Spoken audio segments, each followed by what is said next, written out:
morning, everyone. Goddess of Radical Self-Love from Mecca. Make everyone count always. We are a support network for caregivers, care receivers, and resources within the long-term services and supports community.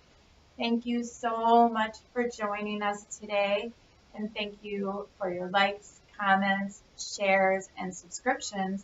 If you would like to subscribe, just hit the red subscribe button. And if you would like updated on-demand videos, just hit the bell. Thank you also for all your donations. So today we are going to start with A Course in Miracles and give Neil Donald Walsh a break. So we are on lesson 26. My attack thoughts are attacking my invulnerability. It is surely obvious that if you can be attacked, you are not invulnerable. You see, attack is a real threat. That is because you believe that you can really attack. And what would have effects through you must also have effects on you. It is this law that will ultimately save you, but you are misusing it now. You must therefore learn how it can be used for your own best interest rather than against them. Because your attack thoughts will be projected, you will fear attack. And if you fear attack, you must believe that you are not invulnerable. Attack thoughts therefore make you vulnerable in your own mind, which is where the attack thoughts are. Attack thoughts and invulnerability cannot be accepted together. They contradict each other. The idea for today introduces the thought that you always attack yourself first. If attack thoughts must entail the belief that you are vulnerable, their effect is to weaken you in your own eyes. Thus, they have attacked your perception of yourself. And because you believe in them, you can no longer believe in yourself. A false image of yourself has come to take the place of what you are. Practice with today's idea will help you understand that vulnerability or invulnerability is the result of your own thoughts. Nothing except your thoughts can attack you. Nothing except your thoughts can make you think you are vulnerable. And nothing except your thoughts can prove to you this is not so. 6 practice periods are required in applying today's idea. A full 2 minutes should be attempted for each of them, although the time may be reduced to a minute if the discomfort is too great. Do not reduce it further. The practice period should begin with repeating the idea for today, then closing your eyes and reviewing the unresolved questions whose outcomes are causing you concern. The concern may take the form of depression, worry, anger, a sense of imposition, fear for bonding, or preoccupation. Any problem as yet unsettled that tends to reoccur in your thought during the day is a suitable subject. You will not be able to use very many for any one practice period, because a longer time than usual should be spent with each one. Today's idea should be applied as follows. First, name the situation. I am concerned about. Then go over every possible outcome that has occurred to you in that connection and which has caused you concern, referring to each one quite specifically, saying, I am afraid blank will happen. If you are doing the exercises properly, you should have some 5 or 6 distressing possibilities available for each situation you use, and quite possibly more. It is more helpful to cover a few situations thoroughly than to touch on a larger number. As the list of anticipated outcomes for each situation continues, you will probably find some of them, especially those that occur to you towards the end, less acceptable to you. Try, however, to treat them all alike to whatever extent you can. After you have named each outcome of which you are afraid, tell yourself, that thought is an attack upon myself. Conclude each practice period by repeating today's idea to yourself once more. So, I wanted to touch upon yesterday's vlog about Our Need for God by Neil Donald Walsh. After it kept popping up into my mind, like, tap, tap, tap, what is this about? I had some messages come through about the need being really codependency. And so I decided to do some research on it because I know personally I had struggled with codependency for most of my life. And I really wanted to get down to the root of codependency. And so I did a little bit of research and wanted just to see what clear definitions I could find on dependent. So, dependent being contingent on or determined by. The various benefits will be dependent on, contingent on, based on, depending on, resting on, hanging on, hinging on, subject to, determined by, controlled by, influenced by, swayed by, resultant from. Your placement will be dependent on the decision of a third party. And reliant on, relying on, counting on, leaning on, supported by, sustained by. And as a noun, a person who relies on another, especially a family member, for financial support. And codependent, let's go there. So, as an adjective, characterized by excessive emotional or psychological reliance on a partner, typically one who requires support on account of an illness or addiction. So as an example, you go with her all the time because you're a little codependent. And as a noun, a person with an excessive emotional or psychological reliance on a partner, typically one who requires support on an account of an illness or addiction. Codependents confuse caretaking and sacrifice with loyalty and love. So we all are dependent and codependent in nature as human beings or as animals because we rely on each other all the time. So we're all caregivers and we're all care receivers constantly, every single day, every waking hour, from communication to purchasing goods and services. Everything around you has been dependent upon, therefore, your codependency on receiving, or somebody else is giving, or you're giving and they're receiving. So the problem lies within our energy being swayed one way or another on this dependency or codependency. So for myself, as I grew more aware of my codependent nature and how others or situations would take me out of my energy that I wanted to have, I was giving away my power. So basically, to actually be free, independent, you make a choice not to be swayed by another's emotional irregulation or situations which you hadn't planned upon or wanted. So for me, the best way, self-care, would be wake up and do a meditation. This way, you're locking in your energy for the day. You're choosing. It's a choice. Freedom is a choice. Independence is a choice. You are choosing. You can choose. You have the ability to choose that no one, no situation is going to interrupt the energy that you choose to have for the day, your true nature. So finding your true nature, the ease and flow is what I would like. So in order to make that happen, I cannot be reliant upon others' attitudes, others' approval, or situations that only make me happy. And whether that's God or the universe who's, continuing to deliver exactly what I want so that I'm happy at all times, or my children. They're not going to be happy at all times. And maybe they're going to be mad for a long period of time because they're unhappy with some choices I made.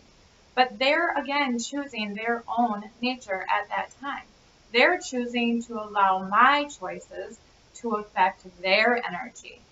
So if we would like to have true freedom, true independence, we have to make an agreement with ourselves. We have to give ourselves the self-care in order to stay with the energy we choose and not have others choose for us our reactions, not have situations choose for us our feelings and our emotions. We can make that choice every single day. So we're going to do the caregiver cheer, and then we'll do a little meditation with some water elements. All our caregivers and healers of the world, thank you so much for choosing to remain in your higher energy. Thank you so much for not having your energy be dependent on another or a situation. Thank you for continuing to give that energy to others in a profound way. Thank you for understanding that others do not always know or are able to control how they perform in the world. Thank you for being the one who supports them no matter what. Thank you for being the one who lifts. Thank you for being the one who has compassion. Thank you for being the one who shares your gifts. Thank you for smiling. Thank you for holding our hands.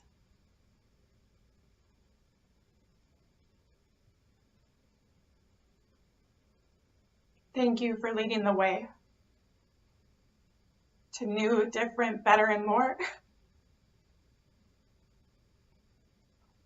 Thank you for always being encouraging.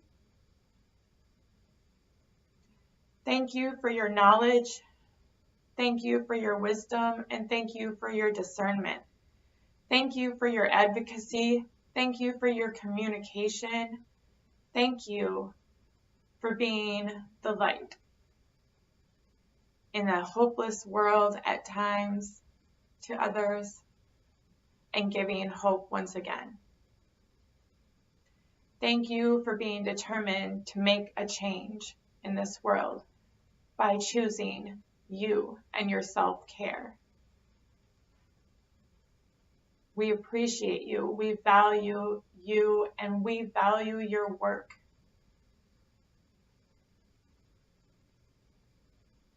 It's such a beautiful day. I'm so happy I get to share it with all of you.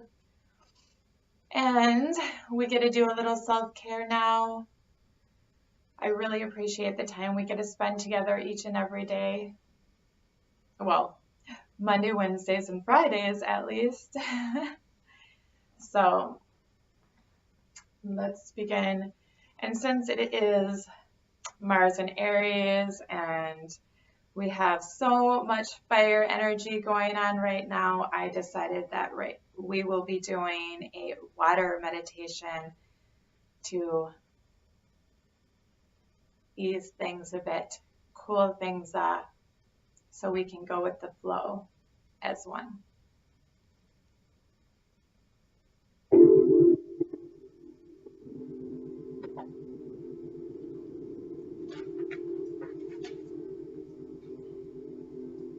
Reach up towards the heavens. Pull down all the divinity energy into your heart center. And reach around and pull up all of Gaia's energy, all the stability, and all the natural gifts of our universe into your heart center where they'll meet. And relax, clear your mind, and breathe.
Give yourselves a hug.